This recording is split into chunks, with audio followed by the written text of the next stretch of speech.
Have you ever heard of the phrase, people don't leave bad jobs, they leave bad management? While this isn't always the case, this is a common sentiment across workplaces, and there's definitely some truth to this. According to this LinkedIn article, the #1 reason employees leave their job is because of bad managers. And a recent Gallup report called The State of the American Manager writes that 1 in 2 employees had left their job to get away from a manager to improve their overall life at some point in their career. You see, in a company, a manager has a great deal of influence on whether or not an employee feels undervalued versus appreciated, overworked versus challenged, and unsupported versus encouraged. And if they feel the former of those 3 scenarios the majority of the time that they're at work, they eventually become disengaged, demotivated, which leads to low morale and ultimately turnover. So, if you're a manager or a leader of an org, it's important to cultivate the right leadership structure and culture to make sure you don't create a negative environment. And the best way to do that is to avoid these 5 leadership mistakes. Let's get into it.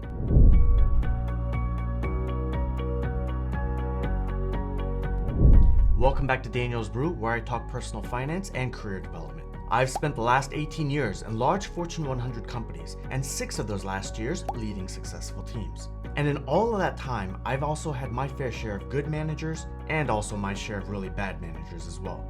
And the bad managers all had something in common. They were all really poor at handling these 5 key leadership concepts, the ones that I'm about to go over with you today. The first of these is strategic delegation. Strategic delegation is essential for any manager that wants to grow and amplify the impact of their team. But strategic and effective delegation requires a clear understanding of the team's strengths, weaknesses, and goals, and the appropriate identification of which member on the team would be the right fit for the task to be delegated to. You see, as a leader, you have to have enough situational and team composition awareness to know who can stretch to take on the project at hand. And to the receiving team member, in most cases, this delegation should feel like a natural progression or extension of that person's role, skills, or capabilities.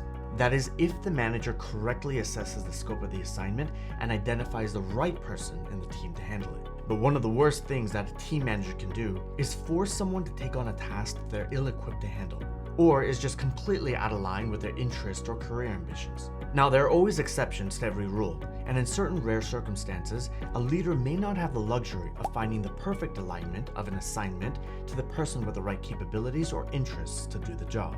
Or in certain other scenarios, it might be a good development opportunity for a particular employee to take on the task in question, to learn and grow in clear alignment to their future career ambitions. So in these types of cases, a good manager should mentor and outline the case to the employee as to the importance of this work and why it makes sense overall, despite all of the other people in this org, for this person to take on this assignment. This level setting, as well as a strong line of communications between the employee and the manager, ultimately builds the trust needed in these types of scenarios and is conducive to the positive outcome of the delegated project. I've seen more than a few examples where this type of strategic delegation wasn't done properly, where an assignment was just haphazardly forced upon an individual with very little thought from the leader. And it ultimately led to the employee being under a noticeable amount of stress, which led to them ultimately being unfulfilled in their work, and which resulted finally in them leaving their jobs. The next leadership mistake to highlight is having a lack of empathy. Empathy is crucial for effective leadership. It helps leaders build strong relationships, establish trust, and create a positive work environment. Empathetic leaders are also better communicators, they're better collaborators, and they also make better and deeper decisions and drive deeper engagement and productivity within their teams. And to be really honest, this one's not that hard to do. It's really not that hard to be more empathetic at work. You see, unless you're a surgeon saving lives or a rocket scientist experimenting on dangerous new fuel alternatives, if you work in a typical corporate job, there's almost no task or project that an employee is working on that can't take a backseat for a little while, if and when an important personal event occurs within the employee's life. As a leader, if these types of situations pop up, it's important to take a step back and just be a decent human being and understand and empathize with the needs of your team member. The same is also true in minor situations as well. Say you have a team member that has young children that they need to take care of early in the morning, and say that this prevents them from joining a standing meeting at 8 a.m. every week.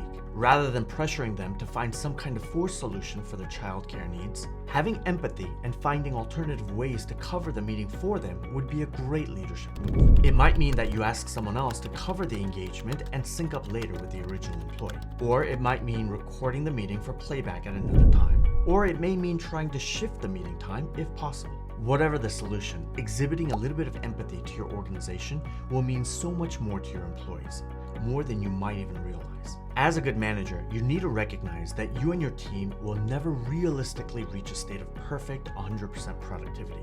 There will always be some conflict or some need for an exception within the inner workings of your team. And that's natural. We're not all robots. We're humans with all of our personal lives and circumstances. So being a manager is not about how you drive for 100% efficiency and productivity in your teams, but rather it's about creating a cohesive engine within your unit that delivers the output that you need, all while juggling the nuances of each of the team members' personal lives. And empathy is the engine oil that allows your unit to run smoothly. The third leadership mistake I often see managers making is not asking for enough thought and perspective from the team. In fast-paced environments, leaders are often asked to make quick decisions and mostly with incomplete information.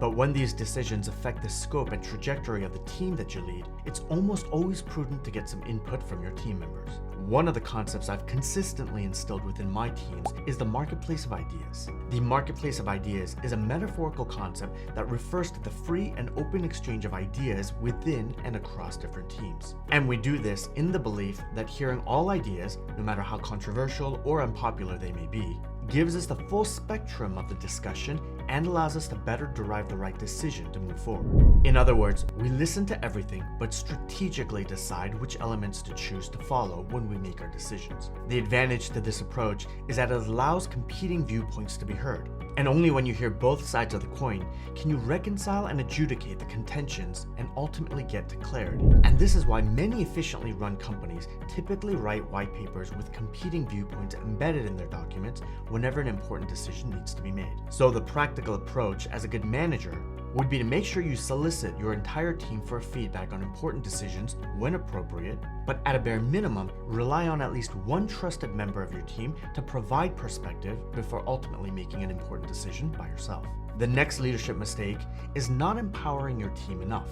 If a leader doesn't provide enough decision-making rights and empowerment to their team, they end up creating an environment of micromanagement. This type of team culture can stifle creativity and innovation and cause employees to be stressed and anxious because they might feel that every little thing that they do needs to be signed off by the leader. It also slows down productivity because you, as a leader, might become the bottleneck for decisions, and employees may feel discouraged and demotivated when they perceive a lack of autonomy or trust to complete the tasks on their own.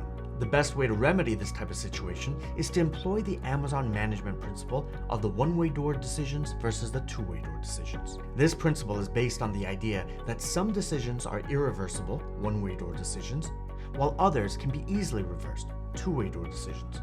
One-way door decisions are those that are difficult or impossible to reverse, and as such, these decisions require a lot of consideration and analysis before making them. Examples of one-way door decisions include launching a new product, signing a long-term lease, or hiring a senior executive. These are the types of decisions that require leadership alignment to share in the accountability and the magnitude of the decision. On the other hand, two-way door decisions are those that can be easily reversed. These decisions are less risky and can be made more quickly. For these types of decisions, employees are empowered to make them with little oversight from leadership. Learning and employing this principle of the one-way door versus two-way door decisions allows a leader to emphasize the importance of understanding the level of risk associated with each choice, but also gives the ability to empower their teams to move quickly and with confidence. And lastly, the fifth leadership mistake that I see managers make is the inability to prioritize your team's workload. If you're in a leadership position, you'll almost always have more work coming down from the top than you or your team can physically manage. Therefore, prioritization is essential because it allows leaders to focus on the most critical tasks and make the best use of the team's time and resources. Effective prioritization involves identifying exactly how much can be done and deciding in what order to do them. If you're a leader that can't prioritize, it not only overloads the team, causing them to stress out and burn out, but it also makes you subject to the whims, directions, and strategies of those around you and above you, which could cause you and your team to stray away from your core charter and objectives. As a leader, while it's important to be collaborative and synergistic, it's also important to have a backbone and take a stand to prioritize and set the right vector for your team. And there you have it. Those are the 5 most common leadership mistakes that I've seen in my 18 years in Fortune 100 companies. If you found this information useful and want to see more career-related content, simply go to danielsbrew.com. So with that, thanks for joining us today on Daniel's Brew. And I hope that in your career paths, you have the fortune of only working for leaders that know how to avoid these 5 leadership pitfalls. Cheers.